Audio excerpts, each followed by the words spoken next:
অহংকার করো না, কারণ ভগবান চাইলে রাজাকেও পথে নামিয়ে দেন।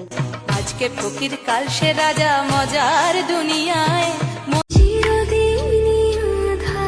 জীবনে আঘাত পাওয়াটা সত্যিই জরুরি, কারণ আঘাত পেলে বুঝতে পারবে কে তোমার আপন আর কে তোমার পর।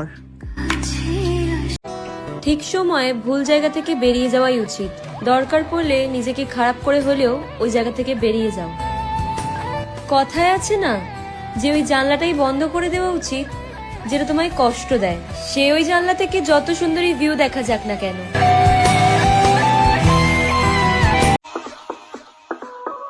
তুমি যত ভালোই হও না কেন, কারোর না কারোর কাছে তুমি খারাপ থাকবেই। কারণ সে যদি তোমাকে তার নিজের কাজে ব্যবহারই না করতে পারে, তাহলে তো তোমাকে খারাপ বলবেই।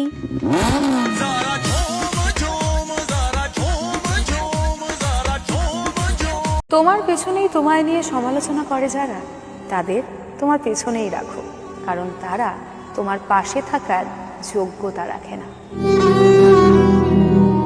ওই যে কথায় আছে না, শাক দিয়ে মাছ ঢাকা যায় না, তেমনি মিথ্যেবাদীরা যতই লজিক দিয়ে মিথ্যা কথা বলুক, মিথ্যে একদিন ধরা পড়েই।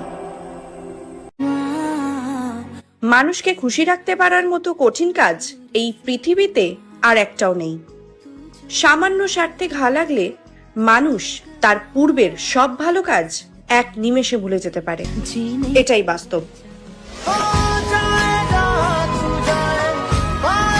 একটা কথা সবসময় মাথায় রেখো, কথার আঘাত পলিথিনের মতো, চাপা তো পড়ে যায় ঠিকই, কিন্তু কখনোই পচে যায় না। ও যে কথায় বলে না, কথাই মানুষকে জীবিত করে তোলে, আবার কথাই মানুষকে মেরে ফেলে। এই যুগে বেশি ভালো হওয়াটা না বোকামি, বোঝাই যায় না মানুষ কদর করছে না ব্যবহার।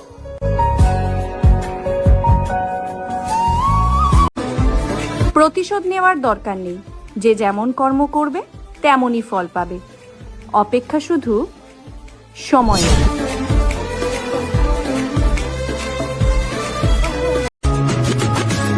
মানুষের প্রতি আমার দয়াও হয়, মায়াও হয়, শুধু হয় না বিশ্বাস। তোমার নামে বদনাম, তোমাকে হিংসা তারাই করে যারা এটুকু খুব ভালো করে বুঝে গেছে যে তোমার সমকক্ষ হওয়া তাদের কস্মিন কালেও সম্ভব নয়। ভালো খারাপ বলতে কিছু হয় না।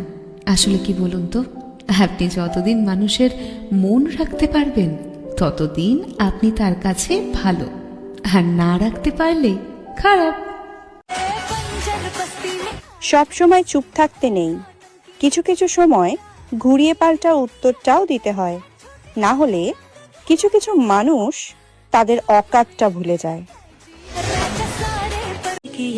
কি খুঁজছেন? ভালোবাসা? ওটাও এখন ওয়াইফাই এর মতো হয়ে গেছে।